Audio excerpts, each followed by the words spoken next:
ముఖ్యమంత్రి చంద్రబాబు అయితే 2047 విజన్ అంటున్నారు. వైసీపీ వాళ్ళు ఏమంటున్నారంటే ఇప్పటికే ఆయనకు వయసు అయిపోయింది, ఆ విజన్ అనేది ఏం కనపడుతుంది అంటున్నారు. ఇప్పుడు మనకి వయసు గురించి కాదు కావాల్సింది. వయసు అనేది ఇప్పుడు ఈయన అనుభవం గల మనిషి చంద్రబాబు నాయుడు గారు ఆల్రెడీ హైదరాబాద్ డెవలప్ చేసిండు. అట్నే మనం కూడా ఏంటంటే ఆంధ్రప్రదేశ్ని డెవలప్ చేయాలని కోరుకుంటున్నాం. చంద్రబాబు నాయుడు గారు అయితే మనకి డెవలప్ అనేది బాగుంటుంది. పిల్లల చదువు గురించి కానీ, ఎడ్యుకేషన్ గురించి కానీ, సాఫ్ట్వేర్ కంపెనీలు రావడానికి కానీ చంద్రబాబు నాయుడు గారు అయితే, ఎందుకంటే అనుభవం ఉన్న వ్యక్తి మనిషి ఈయన, ఇప్పటి నుంచి ఉన్న ముఖ్యమంత్రి ఈయన. దానివల్ల మన ఆంధ్రప్రదేశ్ బాగా డెవలప్ అవుతుందని మనం కోరుకుంటున్నాం.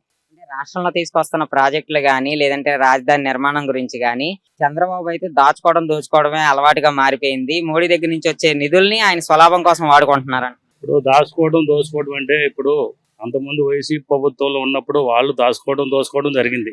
అలాంటిది అనేది అందరూ ఎవరు దోచుకోవడం అంతం అనేది అది తప్పది. ఇప్పుడు చంద్రబాబు నాయుడు గారు ఏంటంటే ఇప్పుడు మన ఆంధ్రాని బాగా డెవలప్ చేయాలని ఆయన ఆలోచన కూటమి ప్రభుత్వం. దానివల్ల ఇప్పుడు ఆ గవర్నమెంట్ దోచుకోబట్టే పోయింది. అది దోచుకోకపోతే నీటి శుభ్రంగా చేస్తే జనాలకు ఇబ్బంది లేకుండా ఉండేది.